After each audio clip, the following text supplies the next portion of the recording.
প্রিয় শিক্ষার্থীবৃন্দ, আশা করি সবাই ভালো আছো। এর আগে তোমরা অ্যাডজাস্টিং এন্ট্রির আরও 3টা ক্লাস পেয়েছিলে। তো আমি আজকে যে ক্লাসটা তোমাদেরকে সাথে শেয়ার করব সেটা হলো যে অনেক গুরুত্বপূর্ণ। কারণ হলো আজকে আমি এই ক্লাসটার মাধ্যমে, লেকচারটার মাধ্যমে দেখাবো কিভাবে অ্যাডজাস্টিং এন্ট্রি তুমি করবা। বিশেষ করে যে সমস্ত হিসাবের মধ্যে মনে করো যে ট্রায়াল ব্যালেন্সের মধ্যে খরচ আছে, সেই ধরনের অ্যাডজাস্টিং এন্ট্রিগুলো আমরা কিভাবে সমাধান করব সেটা আজকে আমরা দেখাবো। পাশাপাশি আমরা আজকে ক্লোজিং এন্ট্রি করব, রিভার্সিং এন্ট্রি করব, কোন ধরনের এন্ট্রিগুলোর জন্য রিভার্সিং এন্ট্রি করতে হয় সেটা আমরা আজকে আলোচনা করব। দেখো এখানে যে জিনিসটা বলা আছে, অঙ্কটা হলো 2015 সালের, দেখো জাতীয় বিশ্ববিদ্যালয় অ্যাকাউন্টিং ডিপার্টমেন্টে আসছে। তো অ্যাডজাস্টিংয়ের মধ্যে কিছু ধরনের অ্যাডজাস্টিং আছে, যেগুলোর মধ্যে তোমরা যদি দেখো যে কখনো, যেমন আমি তোমাদেরকে এর আগেও বলেছিলাম, ইন্স্যুরেন্স, সাপ্লাইজ এবং আনঅন সার্ভিস রেভিনিউ যদি ট্রায়াল ব্যালেন্সে থাকে তাহলে সেটা খরচ হয়। হ্যাঁ, দেখো এখানে আমি প্রশ্নটা তুলিনি, কারণ প্রশ্নটা বইয়ের মধ্যে আছে, তোমরা দেখে নিবা। তাদের কমার্স পাবলিকেশন, তারা প্রবলেম C22 কেমন। তো যাই হোক, সেখানে বলা আছে 1 নম্বরে বলা আছে সাপ্লাইজ অন হ্যান্ড, এই কথাটা বলা ছিল। আমরা জানি, দেখো এখানে যদি সাপ্লাইজ যে খরচ, এটা সাপ্লাইজ এক্সপেন্স, এটা দেখো এটা হলো সাপ্লাইজ এক্সপেন্স 5700, এখানে বলছে সাপ্লাইজ অন হ্যান্ড 1200। আমি এটাই এখানে করে দিচ্ছি তোমাদের। বলছে সাপ্লাইজ এক্সপেন্স 5400, আবার এখানে বলছে সাপ্লাইজ অন হ্যান্ড 1200। এটার মানে হলো যে এখানে যে সাপ্লাইজটা দেওয়া আছে, যখন সাধারণ জাবেদা ছিল, যেমন আমরা অনেক সময় বলি না পারচেজ সাপ্লাইজ, তখন আমরা কি করি, তখন আমরা supplies expense debit cash credit এটা করেছিলাম। নর্মালি আমরা সাপ্লাইজ করি, যদি আমরা সাধারণ জাবেদার মধ্যে সেটাকে শুধু সাপ্লাইজ হিসাব, সম্পদ হিসাবে দেখাই, তাহলে রেয়া মিলে সম্পদ থাকবে, সেখান থেকে আমরা কতটুকু খরচ হলো আমরা সেটা আইডেন্টিফাই করব। যদি ট্রায়াল ব্যালেন্সে খরচ থাকে তাহলে বুঝে নিবা এটা সাধারণ জাবেদার মধ্যে এটাকে খরচ হিসাবে দেখানো হয়েছে। তার মানে সাপ্লাইজ অন হ্যান্ড যে কথাটা বলা আছে, যদি এই, তার মানে আমি প্রথমে এটাকে খরচ হিসাবে দেখিয়েছিলাম, কিন্তু পুরোটা খরচ হয়নি। তার মানে এই 5700 টাকা আমি খরচ হিসাবে দেখিয়েছিলাম, কিন্তু এই খরচের মধ্যে আমার 1200 টাকা এখনো হাতে রয়ে গেছে। তো প্রশ্ন হলো তাহলে আমি করবোটা কি? তাহলে আমাকে আইডেন্টিফাই করতে হবে সম্পদ কতটুকু আছে, কারণ এটা পুরোটাই খরচ। এই খরচের মধ্যে আমার 1200 টাকা এখন রয়ে গেছে সম্পদ, তাহলে আমি সম্পদটাই পাইব। এই জন্য সাপ্লাইজ অন হ্যান্ড অথবা সাপ্লাইজ ডেবিট, কেমন, আর এটা হবে সাপ্লাইজ এক্সপেন্স হবে ক্রেডিট, কেমন, সাপ্লাইজ এক্সপেন্স ক্রেডিট 1200। আশা করি তোমরা বুঝতে পেরেছো। তার মানে যদি এখানে সাপ্লাইজ খরচ থাকে তাহলে সাপ্লাইজ অন হ্যান্ড বললে, মানে এখানে যখন খরচ থাকবে আমাকে আইডেন্টিফাই করতে হবে কতটুকু সম্পদ আছে, যে জন্য আমি সেটা দেখালাম। এই গেল 1 নম্বর। দেখো 2 নম্বর জাবেদার মধ্যে যেটা দেওয়া আছে সেটা হলো the notes payable was issued on October 1, it is 12% 1 ইয়ার। দেখো আমরা ম্যাথটা করছি হলো যে ম্যাথটা আমরা করছি জানুয়ারি থেকে ডিসেম্বর, তার মানে অক্টোবরে যদি তোমার নোটস পেবল ছিল এখানে তোমার 25,000 টাকা নোট, তো আমি যখন ডিসেম্বরে হিসাব করব 31-এ, তাহলে 1, 2, 3 মাসের সুদ খরচটা এখানে হবে। তাহলে 25,000 টাকার কত পার্সেন্ট, এটা দেওয়া আছে 12%। 25,000 12% হলো 3,000। এটাকে আমি এই 3 মাসের খরচ দেখাবো, কেমন, 3 মাসের। তাহলে এই 3 মাসের এটাকে আমি ভাগ করব 12 দিয়ে, গুণ করব 3 দিয়ে, ঠিক আছে। আচ্ছা, তো আমরা সেটা সেই হিসাবেই আমরা করলাম। তাহলে এটা হবে interest expense debit, interest payable credit. Okay, এর পরের যে জাবেদাটা সেটা একটু গুরুত্বপূর্ণ। দেখো সেখানে বলা আছে যে ইন্স্যুরেন্স এক্সপেন্স দেওয়া আছে 1800, কেমন দেখো তোমরা ইন্স্যুরেন্স এক্সপেন্স 1800, ওকে। তো ইন্স্যুরেন্স এক্সপেন্স যদি 1800 টাকা হয়, কেমন এই ইন্স্যুরেন্স এক্সপেন্স 1800 টাকা যদি হয়, তাহলে এই 1800-র মধ্যে খরচ হলো কতটুকু, সেখানে বলা আছে যে the balance in insurance expense in the premium on an 1 year policy April 1, তার মানে এপ্রিল মাসের 1 তারিখে আমরা হিসাব করছি জানুয়ারি থেকে ডিসেম্বর, সেটা যদি এপ্রিল মাসের 1 তারিখে হয় তাহলে আমাদেরকে এখান থেকে হিসাব করতে হবে 9 মাস আমাদের খরচ হয়ে গেছে, কেমন। তো সেটাই আমরা দেখো। তো এখন এই যে খরচটা ইন্স্যুরেন্স সেটা হলো 12 মাসের, ওকে, 12 মাসের। এখানে 1800 টাকা ছিল, এই পর্যন্ত যে অংশটুকু খরচ হয়ে গেছে অরিজিনালি সেটা আমার দেখানোর প্রয়োজন নাই, কারণ আমি ট্রায়াল ব্যালেন্সে দেখাচ্ছি খরচ 1800 টাকা পুরোটাই খরচ দেখাচ্ছি, কিন্তু অ্যাকচুয়ালি আমার এখান থেকে খরচ হলো মাত্র এই কয় টাকা, কত টাকা আছে সেখানে। তাহলে আমি এটাকে এই 1800-কে ভাগ করব 12 দিয়ে, গুণ করব 3 দিয়ে, কারণ এখানে দেখো এই ইন্স্যুরেন্সটা 18 মাসের, 12 মাসের। এখন আমি এই ইন্স্যুরেন্সটা যে 12 মাসের, এখন খরচ আমি 12 মাসে দেখিয়ে ফেলছি, কিন্তু এপ্রিল থেকে ডিসেম্বর পর্যন্ত অ্যাকচুয়ালি খরচ হলো মাত্র কত টাকা, 1800 টাকার মধ্যে মাত্র 1350 টাকা। তো এই যে দেখো 1350 ভাগ 12, ভাগ যদি আমি 12 দিই তাহলে আমার এখানে আসবে দেখো 1800 ভাগ 12 আসবে 150 টাকা প্রতি মাসে। তাহলে আমার এখানে অলরেডি 9 মাস চলে গেছে, তাহলে গুণন 9, তাহলে আমার এখানে 1350 টাকা। এই 1350 টাকা অলরেডি এখান থেকে খরচ হয়ে গেছে, যেটা খরচ সেটা আমার দেখানোর প্রয়োজন নাই, যে জন্য খরচ হয় না কতটুকু, এই 1800 থেকে বাদ দিলে 450, এই 450 টাকা prepaid insurance debit, insurance credit. Trial ব্যালেন্সে যখন ইন্স্যুরেন্স এক্সপেন্স থাকবে আমরা জার্নালে লিখব প্রিপেইড ইন্স্যুরেন্স ডেবিট, ওকে। আশা করি তোমরা বুঝতে পেরেছো। এর পরবর্তী জার্নালটা হলো এর ডিসেম্বর 31,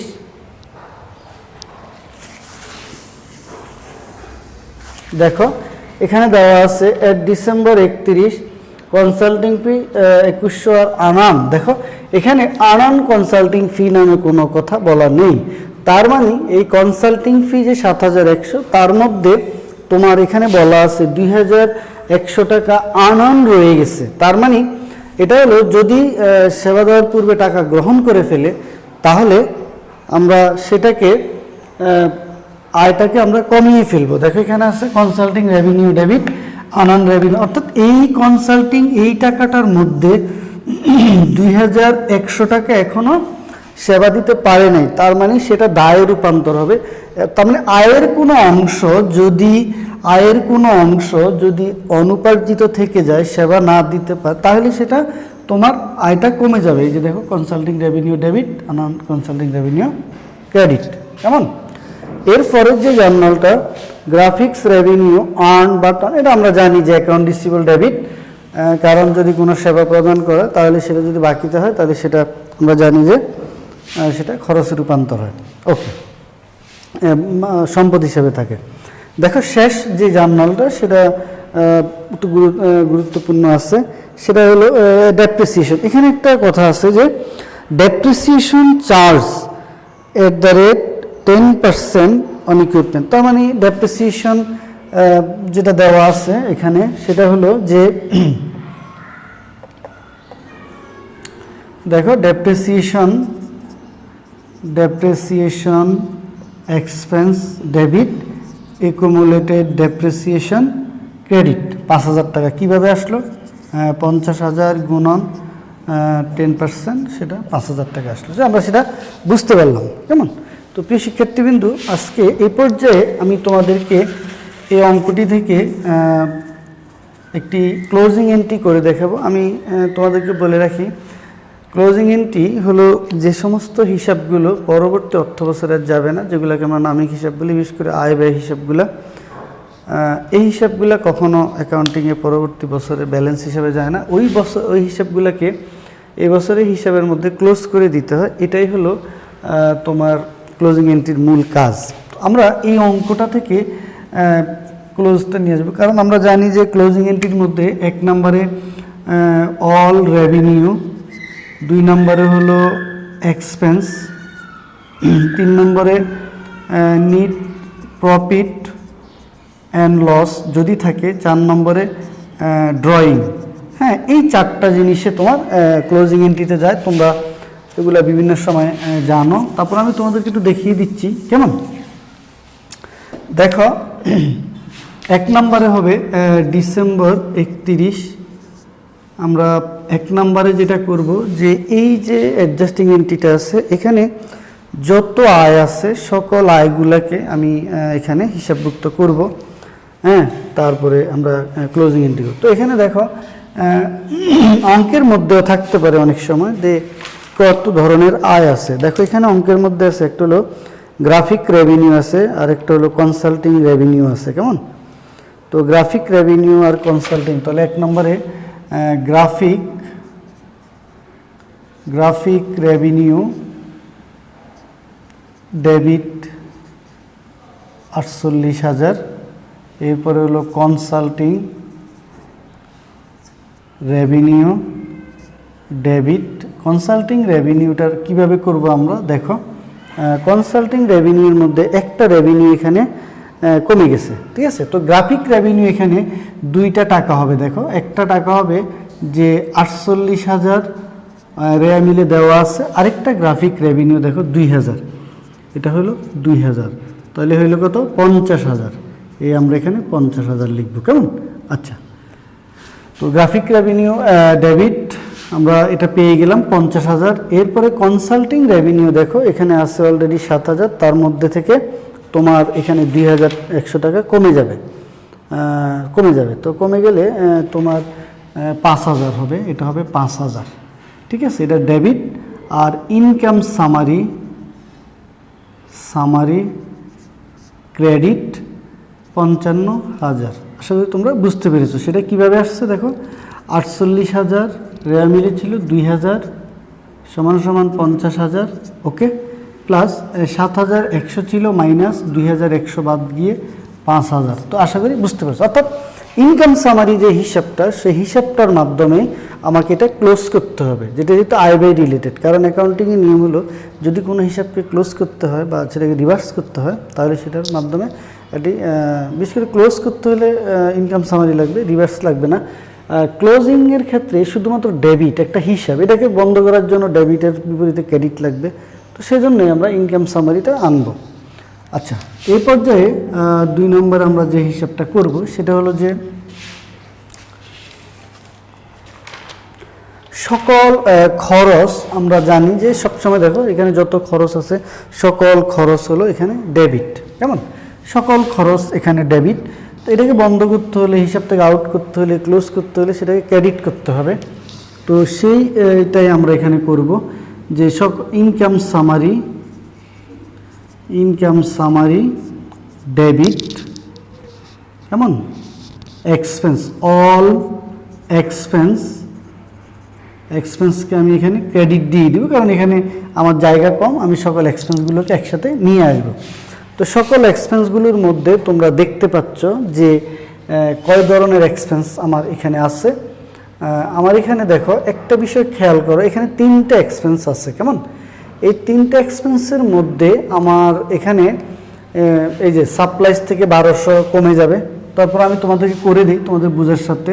তাহলে সেখানে হবে সাপ্লাইস এক্সপেন্স, সেখানে হবে 1800 মাইনাস 1200, কেমন? সাপ্লাইস হবে 5,700 মাইনাস 1200, তাহলে কবে? 4,500, 4,500। এরপরে এরপরে স্যালারিজ এক্সপেন্স আছে তোমার 28,000, যেটা দেওয়া আছে। এরপর আছে ইন্স্যুরেন্স দেখো, ইন্স্যুরেন্স আছে 1800, সেখান থেকে তোমার বাদ যাবে 450, কারণ আমি এখানে দেখাবো খরচ, এগুলা সম্পদ। এই 500 টাকা 1200 সম্পদ, এটারও 450 সম্পদটা এখানে আসবে না, এখানে হবে 1350, ওকে। আরেকটা আছে আমার এখানে, সেটা হলো যে ডেপ্রিসিয়েশন এক্সপেন্স, সেটা হলো 5,000। কেমন? তো এখানে এই খরচগুলা আমার এখানে আছে। দেখো কিভাবে আসলো। প্রথমে হলো এখানে যতগুলা খরচ আছে এই 3টা খরচ দেখো এখানে মেইনলি এই 3টা খরচের মধ্যে আবার এখানে সম্পদ আছে 1200, তাহলে এই খরচ থেকে সম্পদটা কমে গেলে এখানে এটা থাকবে। স্যালারিটা স্যালারিজ এক্সপেন্স 28,000 এখানে দেওয়া আছে। ইন্স্যুরেন্স এক্সপেন্স আমার 1800, সেখান থেকে আমি 450 ইন্স্যুরেন্স এক্সপেন্স 450 যেটা দেওয়া আছে সেটা এখানে আমি বাদ দিলে 1350। ডেপ্রিসিয়েশন আমার এখানে দেওয়া আছে 5,000, এই যে ডেপ্রিসিয়েশন আমার এখানে 5,000 দেওয়া আছে। ওকে, এখানে আর কোনো আমার খরচ নেই। কেমন? তো আমি এই সবগুলো যদি যোগ করি তাহলে আমার এখানে আসবে 28,000 প্লাস 4,500 প্লাস 1350 আর হলো 5,000, তাহলে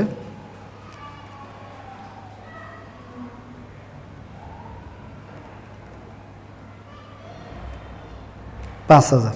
তাহলে কত আসলো? 38,850। আমি আবার একটু যুগটা মিলিয়ে নিই। 4,500, 28,000, 1350, 5,000। ঠিক আছে, তাহলে আমরা পেয়ে গেলাম 28,500। তাহলে এই গেল এটা। আমরা দেখে নিব যে আমাদের অঙ্কের মধ্যে কোনো ড্রয়িংস আছে কিনা। আমাদের কোনো ড্রয়িংস নেই। দেখো 3 নাম্বারটা একটু গুরুত্বপূর্ণ, ভালো করে সবাই পড়বা। এখন আমাদের এই অঙ্কটার মধ্যে আমরা আয় কত ব্যয় কত আমরা সেটা কিভাবে বুঝবো না। দেখো আমার অঙ্কের মধ্যে আয় হলো, এই দুইটা আয় হলো 55,000 আর আমার ব্যয় হলো 38,500। তাহলে আমরা এখানে নেট ইনকামটা বের করে ফেলতে পারবো। 55,000 মাইনাস 38,850। তাহলে আমার এখানে নেট ইনকাম হলো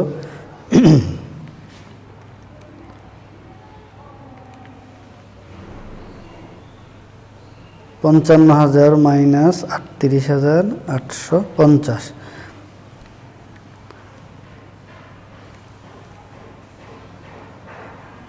16,150। তো প্রিয় শিক্ষার্থীবৃন্দ আমরা পেয়ে গেলাম 16,850। একটা কথা খেয়াল রাখবা, এই অঙ্কের মধ্যে 4 ধরনের ক্লোজিং হবে যে কোনো অঙ্কে। আমাদের এখানে ড্রয়িংসটা যেহেতু নেই সেহেতু আমরা এই দুইটা করবো, সকল আয় সকল ব্যয়কে আমরা ক্লোজ করলাম।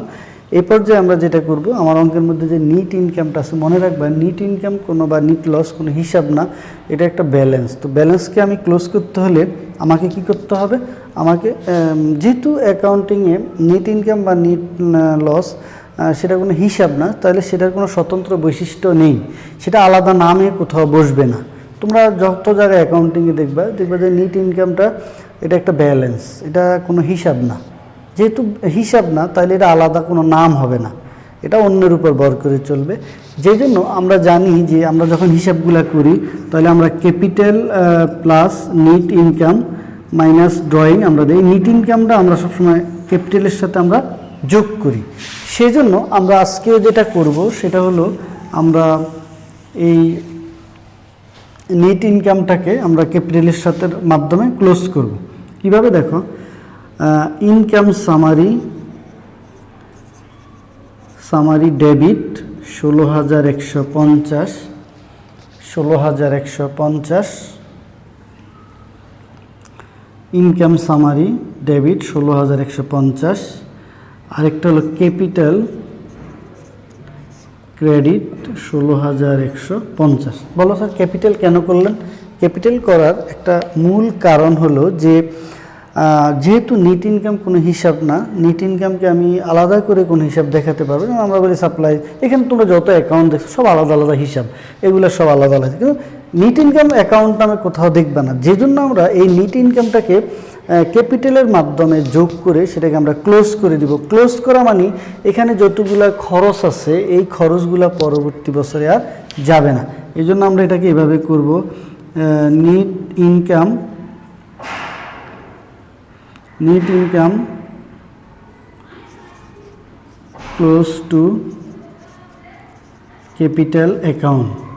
নিট ইনকামটাকে ক্যাপিটালের মাধ্যমে সেটাকে আমরা ক্লোজ করে ফেললাম। তো প্রিয় শিক্ষার্থীবৃন্দ, এরপর যে আমরা শিখলাম যে অ্যাডজাস্টিং এন্ট্রি এবং ক্লোজিং এন্ট্রি। কিভাবে করে, কেমন?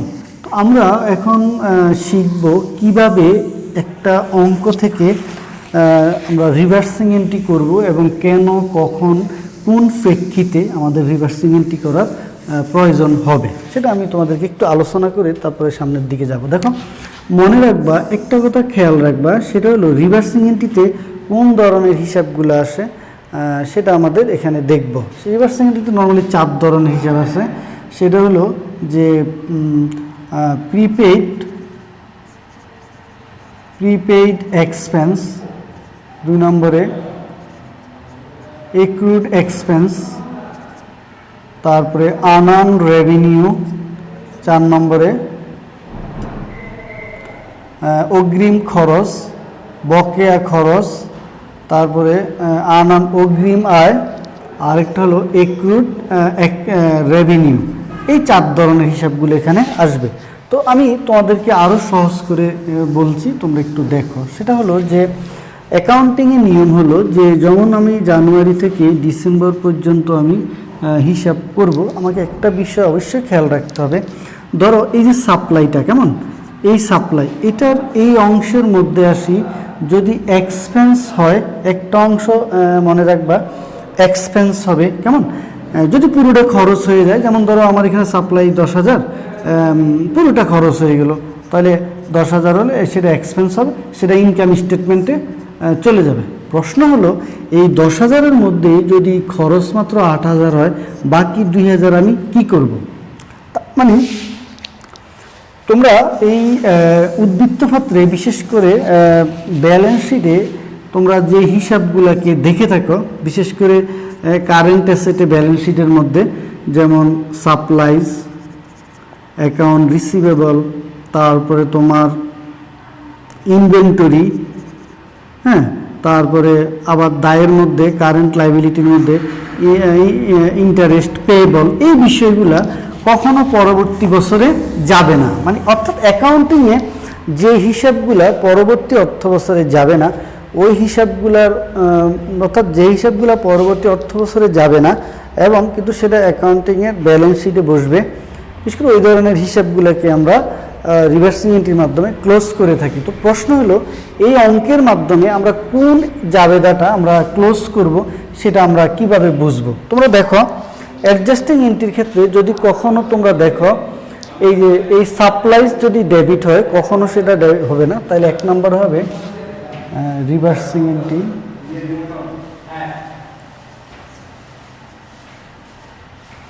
রিভার্সিং এন্ট্রি হবে বছরের শুরুতে, যেমন 2016 জানুয়ারি 1, হ্যাঁ, 2016 জানুয়ারি 1 আমরা কী দেবো? আমরা রিভার্সিং এন্ট্রি দিব। তার মানে রিভার্সিং এন্ট্রি করতে হলে আমাদের একটা বিষয় খেয়াল রাখতে হবে, অ্যাডজাস্টিংয়ের যে এন্ট্রিটা, যে যেমন এখানে যদি অর্থাৎ সম্পদের ক্ষেত্রে, বিশেষ করে সাপ্লাইজের ক্ষেত্রে, এই যে এখানে 1200 টাকা তোমরা সাপ্লাইজ ডেবিট দেখছো, ওই যে 1200 টাকা, সেই 1200 টাকা কিন্তু ব্যালেন্স শিটে যাবে। তো যেহেতু যাবে, তাহলে এটা পরবর্তী বছরে তো আর যাওয়ার সুযোগ নেই, কারণ এটার মেয়াদ হলো 1 বছর। তোমরা একটা জিনিস লক্ষ্য করো, এখানে যে আমাদের সাপ্লাইজ ছিল যে 5,700, কেমন, এখানে আসি 2টা ভাগ হলো, একটা ভাগ হলো অ্যাসেট, আরেকটা ভাগ কিন্তু ঠিকই 4,500 আমরা এক্সপেন্সে দেখালাম। দেখো এই যে 4,500 এক্সপেন্স, এখানে সম্পদ, এই এক্সপেন্সটা এই বছরে এক্সপেন্সে চলে গেছে, এই 1200 টাকা আমি ব্যালেন্স শিটে দেখাবো। যদি অর্থাৎ কোনো জাবেদার মধ্যে সাপ্লাইজটা ডেবিট হয় সম্পদ, তাহলে আমরা এটাকে বিপরীত দাখিলার মাধ্যমে ক্লোজ করে দিব, কারণ এটা পরবর্তী বছরে আর আসবে না। তাহলে supplies expense debit 1200, supplies credit 1200। আশা করি তোমরা বুঝতে পেরেছো। এই পর্যায়ে আমরা 2 নাম্বারটা করব। দেখো, ইন্টারেস্ট এক্সপেন্স, আমরা জানি যে ব্যালেন্স শিটের মধ্যে কারেন্ট লাইবিলিটি যায়, সকল দায়গুলা আসবে, যেটা নাকি দেখো এটা কিন্তু ব্যালেন্স শিটে যায় কারেন্ট লাইবিলিটিতে, সো এটা আসবে। তাহলে এটা আমরা লিখব interest payable debit, interest expense credit, কত টাকা? আমরা 750 টাকা লিখব। এবার 3 নম্বরে আমরা দেখব এটা আসবে, কেমন, এটা আসবে। Insurance expense debit 450, prepaid insurance credit 450। এরপরে কেন আসবে? যদি এটা ইন্স্যুরেন্স এক্সপেন্স হতো তাহলে এটা কখনো আসতো না। যে জাবেদার মধ্যে দেখবা, আমি আবারও বলছি, যেই বিশেষ করে সাপ্লাইজ এবং প্রিপেড ইন্স্যুরেন্সে যদি সাপ্লাইজ ডেবিট হয় এবং প্রিপেড ইন্স্যুরেন্স ডেবিট হয় তাহলে বুঝবো এটা রিভার্সিং এন্ট্রিতে আসবে, কারণ এটা সম্পদ এবং এটা পরবর্তী অর্থ বছরে ব্যালেন্স শিটে যাবে, কিন্তু পরবর্তী অর্থ বছরে যাবে না। অর্থাৎ যে সমস্ত এন্ট্রি পরবর্তী অর্থ বছরে যাবে না কিন্তু ব্যালেন্স শিটে যাবে, ওই ধরনের এন্ট্রিগুলোকে ওই অর্থ বছরের প্রথম তারিখেই রিভার্স করে দিতে হয়। আচ্ছা, এরপরে আসো 4 নম্বরে কনসাল্টিং রেভিনিউ। দেখো, যদি কোনো অঙ্কের মধ্যে দেখো কনসাল্টিং রেভিনিউ ডেবিট আনান রেভিনিউ, কারণ এখানে দায় সৃষ্টি হয়েছে, সো এই আনান রেভিনিউটা ব্যালেন্স শিটে যাবে। যেহেতু ব্যালেন্স শিটে যাবে, এটার মেয়াদ 1 বছর, সেহেতু এটা পরবর্তী বছরে যাবে না, সেহেতু এটা রিভার্স হবে। তাহলে আনান কনসাল্টিং রেভিনিউ ডেবিট কত, আর কনসাল্টিং রেভিনিউ ক্রেডিট। এরপর আসো 5 নাম্বারটা অ্যাকাউন্ট রিসিভেবল, যেহেতু আছে এটা আসবে গ্রাফিক রেভিনিউ ডেবিট 2000, আর অ্যাকাউন্ট রিসিভেবল ক্রেডিট 2000। আর 5 এটা আসবে না, এটা ডেপ্রিসিয়েশন এক্সপেন্স। আমি আবারও বলছি, এখানে কোনো অ্যাডজাস্টিং এন্ট্রিতে কোনো জাবেদার মধ্যে যদি ডেবিটে দেখো সম্পদ, তাহলে বুঝবা ওটা ব্যালেন্স শিটে যাবে, তো ওটা রিভার্স হবে। কারণ চলতি সম্পদ মেয়াদ হলো 1 বছর, এটা যদি ব্যালেন্স শিটে যায় তাহলে বুঝতে হবে কোনো একটা অংশ অব্যবহৃত রয়ে গেছে, সো এটা তো পরবর্তী অর্থ বছরে যাবে না। সেই জন্য আমরা সেটাকে কি করব, রিভার্সের মাধ্যমে পরবর্তী বছরের 1 তারিখে রিভার্সের মাধ্যমে ক্লোজ করব। তো প্রশ্ন হলো দায়েরগুলা কেন হবে? দেখো, এখানে ইন্টারেস্ট পেবল, এটাও তোমার ব্যালেন্স শিটে যাবে, এটাও ব্যালেন্স শিটে যাবে, সেই জন্য এটা ক্লোজ হবে। দেখো, ডেপ্রিসিয়েশন এক্সপেন্স কিন্তু ব্যালেন্স শিটে যায় না, কেমন? সো এটা আমরা রিভার্স করব না। তো আশা করি তোমরা অঙ্কটা বুঝতে পেরেছো। যদি তোমাদের কোনো কমেন্ট থাকে তোমরা অবশ্যই আমাকে কমেন্টের মাধ্যমে লিখে জানাবা। আমি তোমাদেরকে যদি বুঝতে না পারো কোনো এন্ট্রি, আমি তোমাদেরকে সেখানে আবার কমেন্টের মাধ্যমে তোমাদের উত্তর দেওয়ার চেষ্টা করব। তো সবাই ভালো থাকবা, সুস্থ থাকবা, নিরাপদ থাকবা, সবার সুস্বাস্থ্য কামনা করে এখানে শেষ করছি। খুদা হাফেজ।